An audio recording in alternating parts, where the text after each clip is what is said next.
Right, this was not meant to be the first video of this channel, but with work schedules and everything, life in general, the first actual video of this Grave Times review series thing is going to be basically reviewing the new Slipknot album that came out today, which is called We Are Not Your Kind. The first thing I will say on it is I think we have been spoilt with this album because the 3 singles that came out were very good singles, and I think it overhyped everyone to like, this album's going to be phenomenal. Yeah, I mean, like, if you look at it in context, I mean, I'm not the biggest Slipknot fan, you're quite a big Slipknot fan, which is how it goes, and even I were excited for this, and this is the most excited I've been since All Hope Is Gone, so it kind of says a lot, because obviously All Hope Is Gone were a very big album in our lives. Yeah, and you preferred Stone Sour, which I think did help to you liking All Hope Is Gone. Yeah, which is understandable, and Motorstorm. And Motorstorm. Motorstorm in there. So, we have just sat there and listened to it, and we have plenty of notes on every song. Thankfully, you've got it in order of album, not order of what we've listened to. I wrote it down and did my own little thing. See, I'm clever. So, it's Unsainted. The first single it was? It was the first single. I'm not going to lie, when I first heard it, didn't like it. I thought it was a bit... Then I heard it in Key Club and loved it. So... says a lot, really, doesn't it? It worked well in a club night. It does work well in a club night. And when I saw that on the Jimmy Kimmel show, again, it was actually a very good performance on there. Yeah, you could see what they were trying to achieve, and very happy with it. I think it grows on you the more you hear it. The little parts and elements of the song, just you love it. It's quite a good song, to be honest. I think my first point I made to you about that song was because they've been missing something after Joey left. Yeah, the drumming really did kick in for this song, and you were like, you're finally back to where we want you to be, and you don't need Joey anymore. No, because after everything that came out about Jay, with what he'd done in the past, and him obviously performing with Springsteen, and not particularly doing metal at all, I don't think you can count hardcore punk as metal regarding the fusion. If you could. But with that, it was like, you never really had the intensity that Joey brought in the Grey chapter. I think also with Unsainted, it's the intro was very different for Slipknot. You've never really had that choir thing that they've done, which probably will go on to later on because it seems to feature a lot on this album. Don't know why. No, it just appeared. Yeah, and now they've kind of gone, we're going to run with this now because it's worked once. It worked well later on as well, but in some places it didn't. In places it didn't. So that would go into the second. It would be the third single actually, which was "Birth of the Cruel." "Birth of the Cruel." Now, I personally wasn't a big fan of this song. It was one of them songs where I thought, you know what? Yeah, it's okay. I mean, I said it was an album track. That's the best way I can describe it. But that's not saying it's a bad song. I've also simply said that, nothing really made me want to go back and listen to this song. However, I think as you listen from Unsainted to that, and if they played it in that order live, I'd probably like it a lot more. I think that's how it would probably benefit more. It's the blending of the tracks. It's the blending. You can see that they've wrote it to go, we're going to do Insert Coin, we're going to do Unsainted, then we're going to kick into Birth of the Cruel. They might kick into something a bit more classic then, but I think them two are probably what they're going to open with, and I'd be happy with that. I mean, if I saw it live, I might change my opinion of the song, which I hope I would, but... I think going back to the blending of a song, I thought it was a good song. Yeah, because it was kind of throwback to that sort of classic sort of feeling Slipknot, but going back to the album version, I think the blending from Unsated into that, because Unsated could blend into, I don't know, it could go into like Eyeless or Surfacing or something like that. So I think the blending into Birth of the Cruel, like that complemented the song a lot more than it should have done, because the song on its own as a single wasn't the strongest single of the three. But it worked. It worked, It worked, and that's kind of what you have to realize. I mean, not every song's going to be a banger on an album. It's very rare you're going to, it's not. We're not talking like Appetite for Destruction. We're not talking like a classic album where it's bang, bang, bang, bang, bang. This is a decent track, and in time I may grow to appreciate this a lot more, but on a first listen, not so much. But like I said, you're not going to get a banger on every song unless you get these iconic albums, and that's why they become iconic albums. An interesting point to put about that actually is because you're not a Spotify user. No, I'm a iTunes user. you're still one of those. I'm still one of those old school iTunes rip it off a CD sort of guy. But on Spotify, they released it as like a little 3-part EP single thing. Yeah, they did, didn't they? But they released it in reverse order. So Birth of the Cruel actually blended into Solway Firth. And then blended into Unsainted, and it still worked backwards. So maybe that's maybe where they've positioned some of these songs where they could go anywhere on the album. And if you do listen to some of the later songs, you could argue this could have opened the album very easily. Yeah. Or if we looked into the LP track listing, it could have blended anywhere on the LP as an intro track to the LP. Yeah. Yeah, I'd say that's about a fair comment on Birth of the Christ. Birth of the Christ. You called it out a few times. I know, now. it's because it's did it on my phone. I don't know why. It's Birth of the Cruel. iPhones aren't very good to you when it comes to downloading songs and wording in general. Yeah. So then that goes into the first. I wouldn't say it's the first song we heard on the album because we heard Nero Forte first. Yeah, it's Death Become of Death. Death Become of Death, or Death Because of Death. Yeah. And I didn't actually write much for this. No, I didn't either. I saw it as a filler track, and with all the corn coming out recently, it's like them especially. But I didn't expect Slipknot to do this. It was the eeriness of like early Slipknot that really got me on that. To be honest, on the eeriness, I've actually put that point in for a lot of the songs. Yeah. It felt like it was very eerie, very creepy, very dark album. I think that's the theme that they was going for with this album. I mean, I put simply that, this is going to sound really harsh, but that song was pretty pointless. It was a pointless track. It could have been shortened. I even said you could have added it to Nero Forte. If you've had that as the intro to Nero Forte, because it did blend in quite well. Yeah. It could have just been thrown in there, put an extra 30 seconds on that song. I'd have been happy with that. I mean, we'll get on to Nero Forte, which, probably the best song on the album. Best song on the album, to be fair. But I didn't really have much to say on Death to Become Death because we're just there. Well, to be honest, Nero Forte is the next song. It is the next song, which is, it was a brilliant song. Arguably probably the best on the album, and I know a lot of critics have also said this is probably the standout track of this album. And I can see why. I genuinely can. Well, the only reason we listened to it is I went looking for a review of it. Enemy, though? No, it was Kerrang that said it was a standout track. So it's like, right, we'll give this a listen to, but we won't listen to the full album because it was like midnight. Yeah, maybe even 1:15, I don't even fully remember. But I do agree with you on some of the points that you made. It's like the best elements of the first 4 albums. It's like a mix of everything. And I actually have a line from here of you saying it was pure genius. It is. I mean, like, there's some elements to that song where there's little bits of guitaring in there which make you go, oh, that is. You've hit the nail on the head with that one. And to be honest, I think listening to Nero Forte last night probably ruined it for us in a sense, because this is where the overhyping comes in. I mean, we obviously heard Unsainted, we heard, quite like her All Out Live, Solway Firth, and we think, oh, these are good tracks, and then you hear that and you're like, yes, this is going to be next level. What else are they going to throw at us? I don't think anything really hit past them heights, unfortunately. No. Apart from one song that we're probably going to disagree on. Well, another thing you mentioned was, like, well, we're from the UK to start with, if you couldn't tell. So we have from Leeds and Castleford, so we don't have many like alternative rock and metal like club nights. No, anymore. we just have Key Club, which it does play some, but like when they played out All Out Life when we went, they played out Unsainted. People haven't known it until like it's been played in there a few times. Yeah, that might say more about the caliber of people that go there, or the actual fans that go there, but. Well, you did say as a club track, or if you'd heard it live, you'd lose your shit over it. Yeah, you would, and it's just one of them tracks where, I mean, I've put it down here that it could quite happily get into my like favourite songs. It could easily be my new favourite Slipknot song. I mean, my favourite Slipknot song is Sulphur. I am that guy, unfortunately. Sulphur is a very good song. Sulphur is a very good song, but you don't see it as a standout Slipknot classic. But Nero Forte, I could happily say, yeah, that could be one of my favourite ever Slipknot tracks. Which is quite an achievement when, we've been there from the start and you've heard Wait and Bleed, Left Behind. Even Duality, you could pick any of the back catalogue and it stands up with them.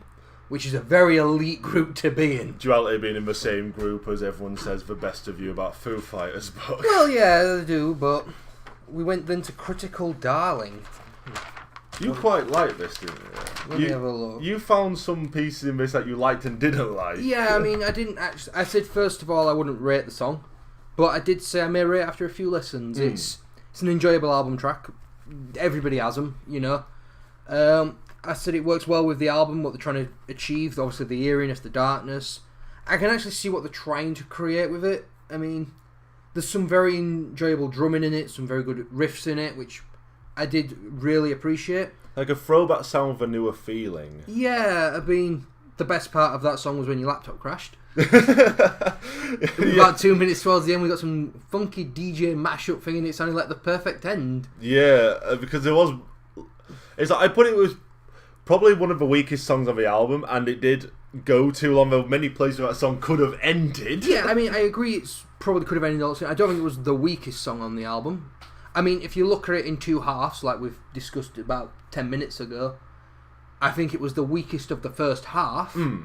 But after that, we have very different opinions on the afterwards of the next song, but I think it was still a very good stand. I mean, looking back as an album, it's probably one of the better songs. Yeah.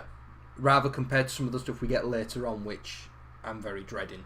Well, one of the points I did make about Critical Darling was, and I made this about another song as well, is it an early Stone Sour song that didn't make it? Yeah, I mean, it's probably why I liked it probably that little bit more than other songs, because you get the Stone Sour element, and obviously I saw Stone Sour on the Audio Secrecy tour with Avenged Sevenfold, so that sort of era. And it did remind me of like that 30-31-50 sort of style, you know, that sort of era, come whatever may. Yeah. It's that sort of era, and I do like that sort of era Stone Sour still to this day. I mean, not as keen on the newer stuff, but that's just Stone Sour in general. I mean, you love it or you hate it. But like, I don't want Stone Sour in my Slipknot. No, I want Stone Sour to be Stone Sour and Slipknot to be Slipknot. Which is points going into some of the other stuff. Yeah. Which is after Liar's Funeral. Liar's Funeral, probably the most controversial song on the album, ironically enough. You can have your points first, and then You can rip it. I'll counter your points. So I actually thought this was I describe this as a very beautiful song. It's very different for Slipknot. You get the era of like what Snuff did and the more ballady stuff. Again, it could have very easily been a darker Stone Sour song, which is probably, again, why I enjoy it quite a lot. But I said it was beautiful. It was very different, but very familiar. I don't think they play this live. I mean, it's one of them songs. Slipknot do throw these songs out. They played Snuff live before. They have played it. They played Vermilion Part 2 live, I think, once or twice. But I think they just played normal Vermilion. Yeah. Vermilion Part 2's all pianos and stuff. Yeah, and it's one of them songs. It's a very beautiful song, and Slipknot do tend to put these on the album, and I tend to appreciate them a lot more than the other tracks, because being a hair metal kind of guy, you know, the ballads just get me. But the main thing that stuck out for me about it is it would have been really good. I mean, we talked about the LP, which none of us have bought, but I said if this would have been the end track on the LP to do the flip over, I would have been more than happy with that. Unfortunately, it was sandwiched between two, which probably wasn't the right place for it, in my opinion. It's like a 2-disc LP, isn't it? It's a 4-disc. 4-disc. So you got two sides on each disc, so it's technically 4 discs. And that fell in between, let me get this right, Critical Darling and Red Flag. So I think it was a bad place to put it on the LP, but if it had finished there, maybe it would have been a lot better. I mean, what's your opinion on Liar's Funeral?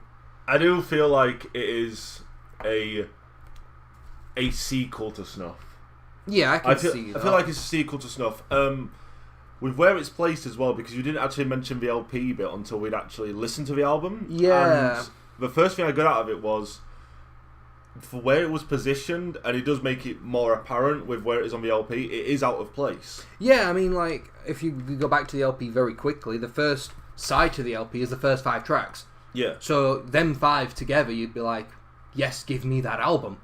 Then you get the 3 next to each other, and you're like, why did you do this? I mean, I've listened to albums before where I've gone, well, why don't you move them 2 tracks round, and it would have worked perfectly. I mean, I'll take example of Bring Me the Horizon, Sepulchral. Shadow Moses is in the middle of the album, and Can You Feel My Heart's the opener. I felt if they'd have swapped them round, it would have been absolutely perfect. But, because you get the eerie start and it builds in nicely, but because they did it the other way around, and Can You Feel My Heart, it just starts, and I don't like that. I like, if you're going to build into an album, build into it. Yeah. Not have that track halfway through the album for some unknown reason. Well, that actually goes into more points on my view of Liar's Funeral with the building of the track and my main criticism of the Grey Chapter, which was mixing of the album. Yeah. Halfway through the song, Jay amps up his intensity and he starts throwing a double kick into it. But nobody else did. Yeah, I mean, I did find that weird that, as what they was trying to do, it felt like it was building to something bigger than what they probably delivered. I mean, great, I still liked it. I mean, I do enjoy what they did, but I did feel like there was a little bit missing. I mean, when I did my personal ratings for this song, I didn't put this in the level of Nero Forte or Unsainted because I felt like there was something missing still. It could have been a bigger hit rather than the medium sort of track that you go, this is a banger, but it's not quite as big as a banger as the other tracks. It's either 7 or 8 members in this band. Or 9. 9, 7, 8, I don't know how many. I don't even know if to replace Chris, to be fair, but... I think they did. Like, the guitar should have... Like, one of them, either Jim or Mick, should have put distortion on. The other one can run overdrive and chorus, and they can lay that over the top in the mix, whereas they both stayed on the same effects, and Jay amped it up. There was nothing from the percussion behind him. The bassist didn't amp it up. Jim and Mick didn't amp it up. And it just sounded like, for the rest of the song, the only person trying to bring the feel of Slipknot into it, like away from the Stone Sour feel, was Jay. Yeah, and I think that was a consistent thing through the album. It did feel, the drumming especially, did feel like classic Slipknot. Yeah. Which is what has been missing from the Grey Chapter. And it was one of my biggest criticisms. It just didn't feel like Slipknot anymore. Whereas this album does feel like Slipknot up to this point. Up to this point, yeah, because the rest of it, minus Red Flag, which we both have different opinions on. Yeah, I mean... Red Flag to me, like, the first... I will criticise it on one thing first. And you're 8 songs into the album. And it's starting to feel samey, repetitive. Yeah, I mean, I liken this to A Birth of the Cruel, where it's an album track. It's a very enjoyable album track. May take a few listens to really understand what they was trying to achieve.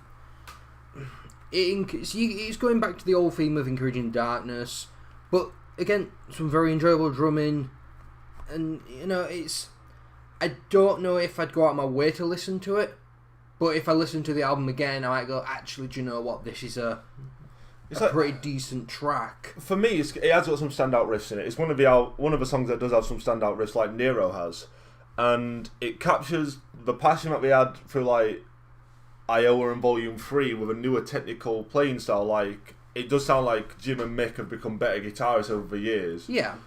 Because that was the one thing we pointed out in Nero, the little harmonics in it that they put together. And I do appreciate like the sampling in it from Sid and Craig as well, but it does feel like on a lot of these songs, there's a lot of notes that I've put down on each song.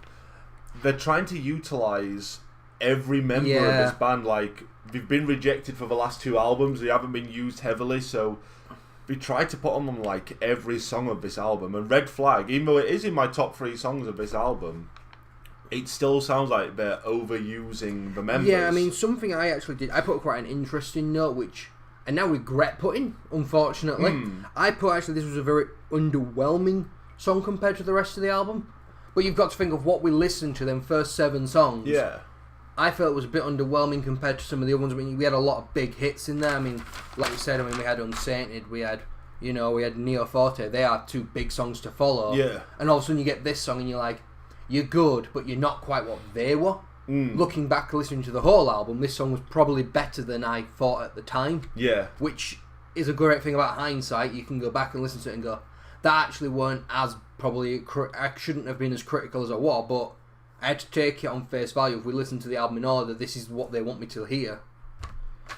then you go into what's next, which is on the same. It is on the back end of what I said about Red Flag. It's like the only point I put for this. I don't know what you put for it because it is. You'll laugh at what I put for this. It is just another instrumental filler track, but it's like it's a bit of fun for the neglected, rejected members. It is, but I put this, and this is a really horrible way to describe it. It sounded honestly like something I would hear when I'm on hold on the phone. It sounds like that really horrible music that you're on the phone, you're on hold, you've been on the hold for 10 minutes, you've heard this song 20 times. That or elevator music. Yeah. Either way, it could have easily been put in there. I simply added as well, it should have been added into Spiders. It was one of them, it blended really well into Spiders. It did. I'm not even going to pretend it didn't. But for me, cut it down in half, add it to Spiders. That is what I would have done. Yeah. And that's actually a really good segment into Spiders because the main things I put about that song is like I'll be showing off Jay in that song, like this is how good Jay actually is. Forget Joey, this is his new drummer. Yeah, this is his new drummer, this is what he can do. Yeah, you can kind of see it's like I think this album mainly has been trying to show off what the drummer can do. It's like, look, we're gonna let him loose now. You know, we did what we wanted on the Grey Chapter. Now it's all about this is what we're gonna become, and I think it's maybe an evolution of like we're a new band now. We've got a lot of new members. We're trying to get people over. Standard thing, really. I mean, for my opinion on Spiders, it blended well into the track from the previous song. It was very creepy and eerie, which is the theme of this album. Which, to be honest, I can say it's a criticism, but if that's the theme you're going to, I'd rather you stick to your theme. Because I don't want like a little pop song in there when you're trying to do something very dark and eerie. I put it was a bit dull and a weak track. It's not very guitar heavy, is it? No. But I think that's I said it's not the best work that they've done. Even on this album, it's not the best work. And this is, for me, where the downfall really started for this album. Because, like, not being the biggest Slipknot fan, I'm not as tolerable to like the standard Slipknot album tracks. So this was the first one where I've even put to the point of I wouldn't check this song out. If I was to go back and listen to this album, this is probably one that I would have skipped. Well, I put in it like it sounds like another Slipknot. It's not Slipknot. I did put it does actually sound like it does sound like a Slipknot reject, but it also sounds like a Stone Sour reject as well. Like, it should have gone on the Grey Chapter. I thought it was a welcome change compared to what the album's course was going. Yeah. But it also sounds like it could have been on Audio Secrecy. Yeah, I mean, that I do agree with that. I mean, it had some cool guitar riffs. I think there were some little riffs in there. There were some little subtle things. Yeah, subtle thing. Nothing to hit you in the face and say, look, I'm here. It was just a nice little subtle, here we are, we're here, we're trying. But again, this... I don't want to be negative about Spiders. I didn't like it when I listened to it, but there are far worse songs on this album. And I didn't want to be harsh, but it was. You've got, like, with an album like this, though, like, a lot of people have given it full marks. Yeah. Like, Enemy give it, like, 10 out of 10. Kerrang give it 5-star. Metacritic give it 100%. Like, I don't know what they've listened to, because unless they've listened to this and they basically sat there and gone, the second half of his album, Stone Sour.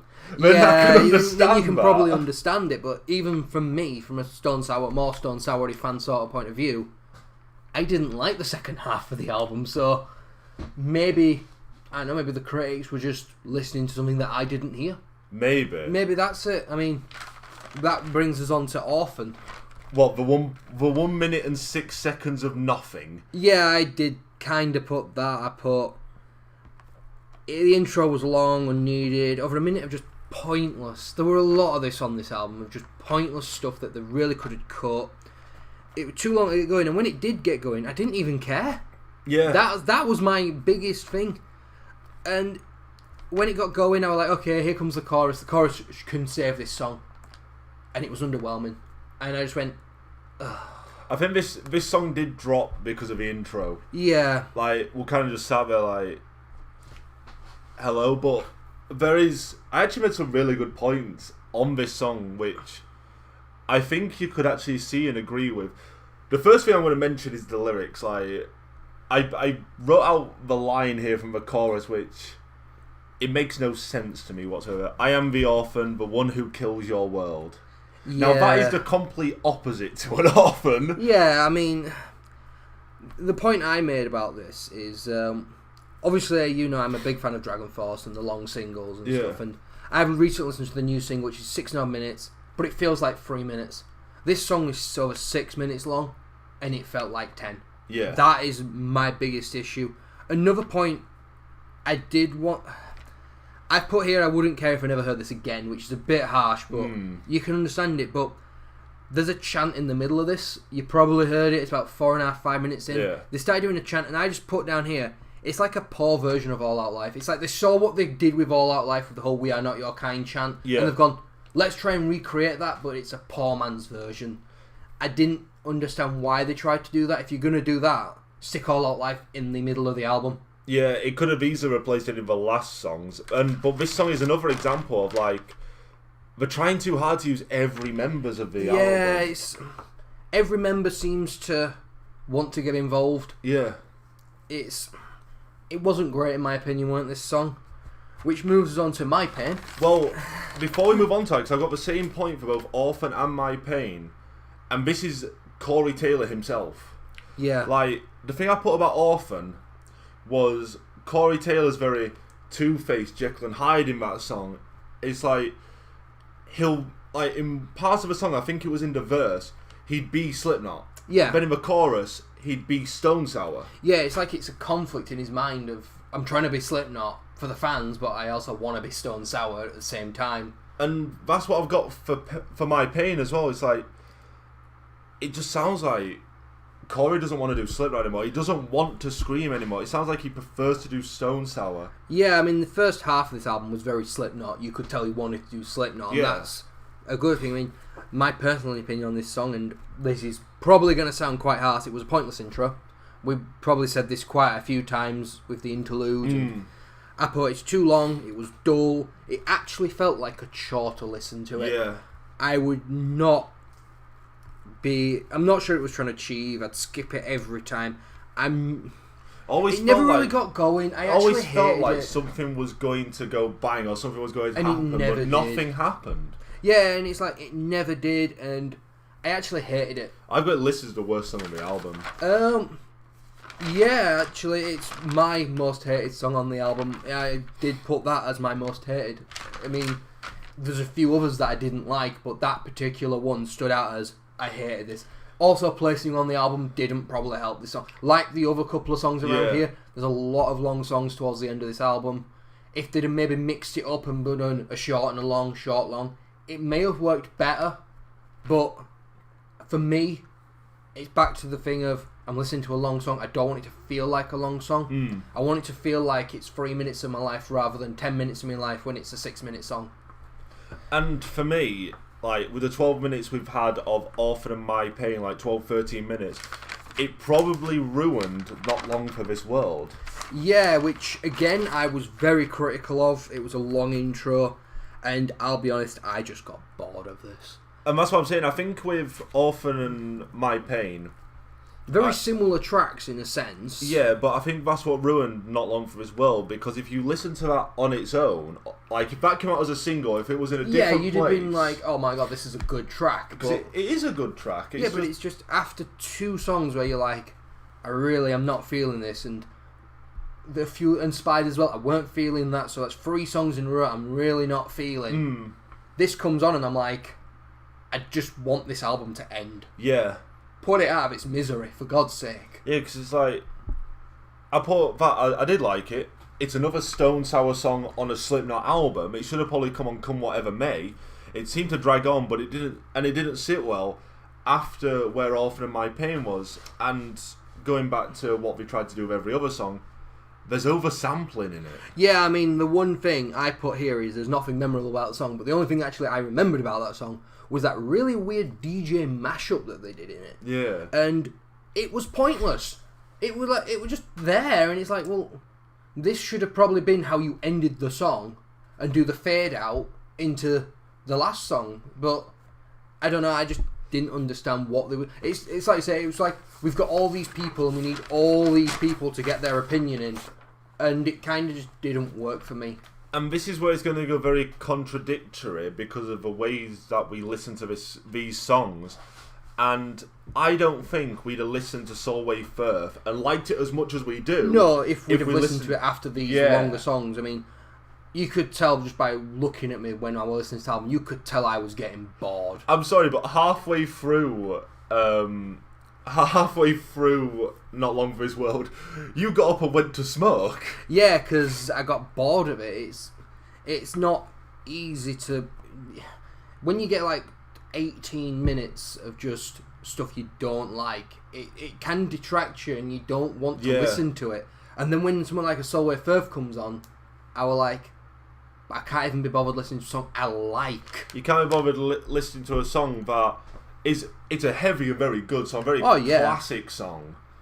And it's like, if you go through the 18 minutes of something that just sort of dwells into each other, and then you've suddenly got this song that goes bang, which we have played live, then you're not going to be bothered about it, because it's a very good way to end an album, or potentially having the middle or even start the album. Yeah, I mean... But after the drag through of 20 minutes, it's like, why are you even there? Yeah, I mean, then it brings us on to the bonus track of All Out Life. I mean, it's not officially on the album. There's not even a deluxe edition that has it on. No, but like the point we made about this song is we was very critical. When this song came out, Corey Taylor said, and we heard Unsainted, and Corey Taylor turned around and went, this isn't going to be on the album.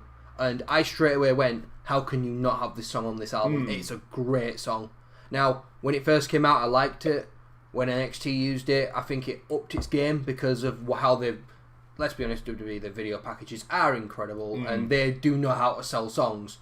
Unsainted, ironically, is the theme for this weekend's takeover as well, so nice little plug there for Slipknot. But I do think All Out Life wouldn't have worked on this album. I think if they'd maybe cut the last half of the album out and changed it a bit and had a few more heavier tracks, it could have worked. But it just didn't feel like it should have been on the album. And I'm glad that it's not on there, and it was the standalone single that it was. It's like if they removed Orphan and My Pain to make it a 12-song track and then throw All Out Life into the last one. Well, if you'd have taken Spiders off as well, if you'd have taken What Next, Spiders, Orphan and My Pain off, that's 4 songs you've dropped, and then just put the rest of this, then just leave All Out Life on at the end. 11-song album. 11-song album. That's pretty standard now. That's a standard album, is that? And let's be honest, I mean, this album was just over an hour long? Hour and a half, something like that. It's about an hour and 20 minutes, let's say. If you cut that off, you're getting out like 45 minutes. Now, for me, 45 minutes to 50 minutes is a decent album length. I always like albums that are half an hour because they're quick, snappy, and I can boom, boom, boom, listen. A 45-minute one I have to put a bit more thought into. When you get into over an hour, you need something really special to keep my attention. Because it's an hour of your life. I mean, you know, we listen to music a lot, but when it's the same thing for an hour, you're kind of wary off when it's not one of your favourite bands. Because obviously Slipknot aren't one of my even top 20 bands, let alone in my favourites. And I wouldn't want my favourite bands to do an hour and a half's worth of music on an album. It's too much for me. And it's like going to favourite bands with albums coming out, because there's probably going to be a lot of these videos soon. It's I mean... Tool's releasing an album, and I love Tool. And that will be a very controversial video, because I'll just be saying I hate it, and you'll be saying that you love it. This thing, I don't think you'll sit there for an hour and a half and listen to 7 songs. Probably not, no, but, you know, if it's for the sake of a video, then I probably will have to. Like, when albums come out that I really like, you're going to have to suffer. I mean, next year, Hailstorm have just announced they've got a new album coming out, so you'll probably have to sit and listen to Hailstorm. Potentially. You know, and there's like Alter Bridge has got Walk the Sky out, which is probably going to be about an hour. Yeah. But, you know, you're a recent fan of Alter Bridge, so that could be an interesting to see what they do. I mean, Alter Bridge are an example of doing long albums, and for me, their albums don't drag as much, but they're very more easy listening than what Slipknot are. It is keeping your attention and keeping it easy listening, whereas... Yeah, which is maybe why he brought elements of Stone Sour into the Slipknot album, to try and make it a more pleasable album for the time that it's on there. But I think that is true, actually. But like, maybe it's elements that Slipknot's dying, or maybe it's elements to like go, oh, we have got Stone Sour fans that are Slipknot fans, or just Corey Taylor fans. Maybe that's why like Elias' Funeral was put in the middle, just to actually go, this is the breaking point. This is when we're going to try something different. This is what, maybe that's what they were thinking. Like, the first half is very Slipknot, the second half very Stone Sour, and we're just going to throw this in the middle because we can. With comparability though, and this has just popped into my head now that you've just said that, because All Hope Is Gone was structured very similar, but after Snuff, it went straight back into Slipknot. Yeah, and I think that's probably due to the members that are in there now. I think maybe back then you've got to think, is it 3 or 4 members have left since that album? Joey's left, Paul Gray's dead. Yep, and Chris has left. So that's 3 very influential voices who probably had a lot more influence on the album, whereas these new guys probably... And this isn't a criticism of them. If you got the gig in Slipknot, you're going to stand there and you're going to do as you're told. It's like if you go to Metallica. Yeah, you're not going to exactly go in and go, oh, I want to do it my way. It's, look, these guys are established, they've brought this band from nothing, I'm going to do as I'm told, because I want the honour of being in Slipknot. I mean, if I had the honour of being in Slipknot, I'd do whatever they told me to. Well, yeah. Because you're gonna, but maybe that's why, because obviously the drummer's been there quite a lot longer than the others. Maybe. No, the drum and the bass is joined. Yeah, but the bassist isn't a big element of Slipknot, whereas the drummer is. So maybe he finally stood up for himself and went, look, I want to do a bit more classic Slipknot on this album. So maybe that's why they did that. It's an interesting point, though. It is, because Paul Gray was a big writer in Slipknot. He was a big writer, but... It was him, Corey, and Clown. Yeah, so maybe, now there's only 2 people writing, Corey might just get what he wants. Yeah. Which you can see, because I'm not the biggest Corey Taylor fan. I think his ego's way too big for his own good. But I understand he has got 2 bands and he wants to get his music across, and I get the feeling now Slipknot's more of a chore than a want to do it. Yeah. He's doing it not for the fans, but he knows it's going to make money. It funds his life. He can stay on the big stage. He stays in the spotlight. Yeah. He needs something to do while he's not in Stone Sour. Oh, yeah. And that brings it on to a nice ending of what songs, with you being an iTunes user, what songs would you take? The 3 standout tracks I took were Unsainted, obviously, because it was one of the big ones. Nero Forte, which we ran and raved about. And Elias Funeral. They were the 3 that I would take, and they're the 3 I would ask anyone to listen to.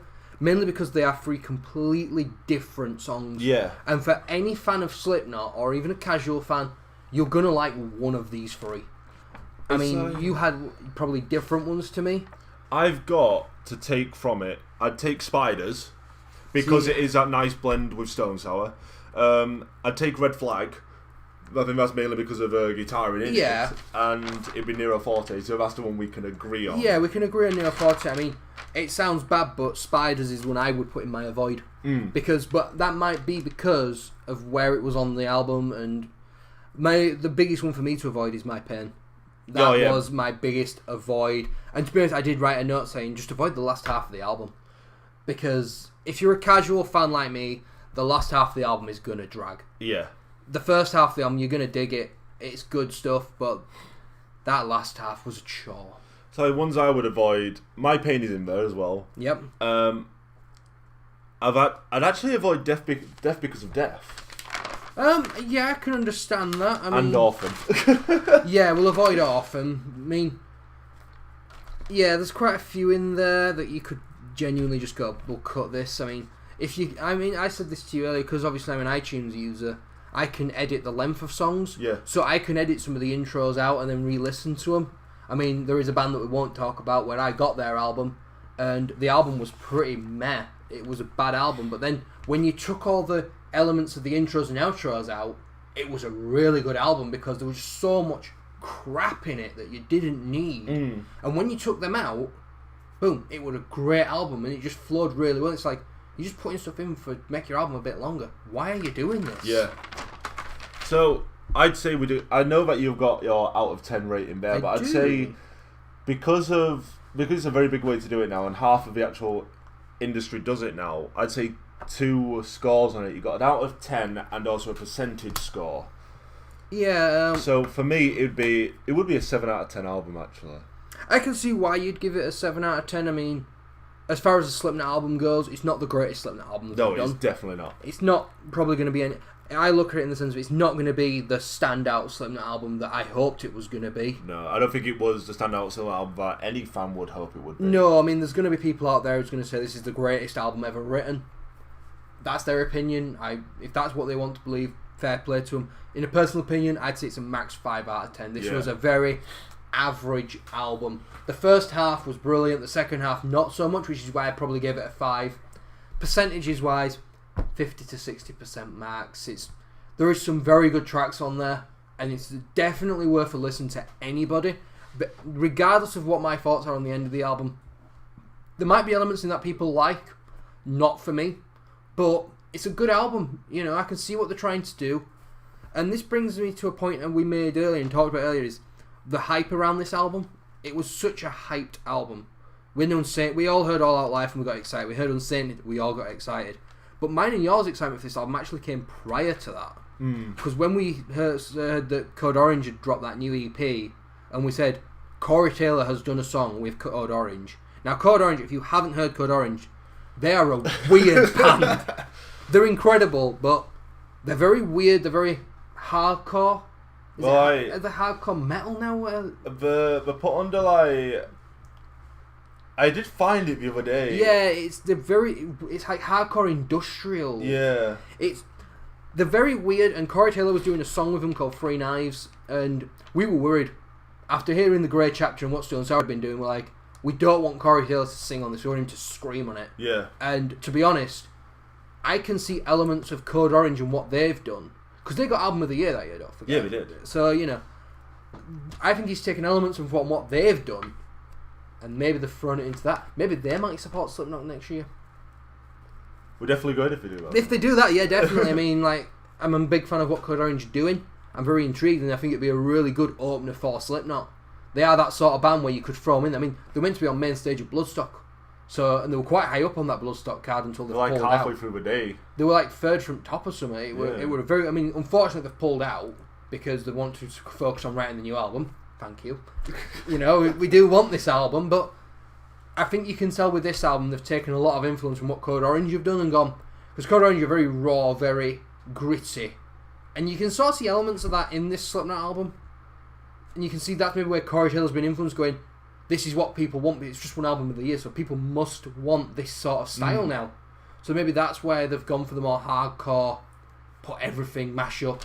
Because that's what Code Orange do, really. They just destroy things. Yeah, exactly. That's what we did live, anyway. Yeah. So, this was pretty much off the top of his head. We actually just wrote notes and went with it, so... Yeah. I mean...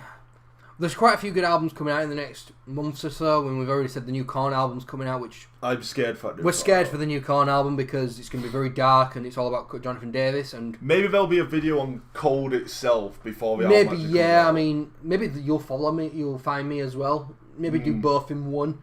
There's a new Dragon Force album, which I was a big fan of the opening track, and we have to do a video talking about their cover of Celine Dion. I mean, how they're covering Celine Dion, I don't know. And the Wednesday 13 album, which Wednesday 13, yeah, it's a very good start. It's a very intriguing thing. Some very intriguing feature artists on that, which I spoke to you about yesterday with Alexia Leo from Children of Bodom, Alice Cooper, Christina Scabria from Lacuna. I mean, especially Christina Scabria with the latest single that Lacuna Coil have dropped. I mean, that song was dark. They've gone for a very dark thing, so maybe that's the way music's going now. And then we've got the criticism of Sum 41 as well. Yep, we've got Sum 41 to look at as well. I mean, we'll probably have varying opinions on that, but there are other albums coming out towards the end of the year. No doubt there's the Tool one, like you said, and no doubt other people will drop albums out of nowhere, because they all seem to at some... I mean, Airborne might throw one out. But there'll be more in a separate video explaining everything we are actually going to do, because we were meant to do the intro video before we did this video. Yeah, and we'll probably talk a lot about The Defiled when Low Lives finally get their album sorted. But yeah, that's everything for our review on Slipknot. Yeah, thank you for watching, listening. If you sat here for the last 45 minutes and listened to us ramble on. Wow, 45 minutes, Jesus. I didn't think it was that long. Welcome to the world of YouTube. Yeah, time just flies by. There will be a video explaining everything we're going to do on this channel. It's going to be probably sporadic uploading and probably solo uploading depending on the songs and albums and everything. Yeah, and probably look back at some classic albums as well, and some that we could look at back and go, was this album actually as good as what we believed it would be? Well, yeah. You know, I mean, we had that discussion the other day when I read the interview about Matt Tuck, and he said he would go back and change Scream and Fire, so maybe that could be a good one to revisit, you know, stuff like that. So yeah, 45 minutes of us rambling, and yeah, almost as long as the last half of the Slipknot album.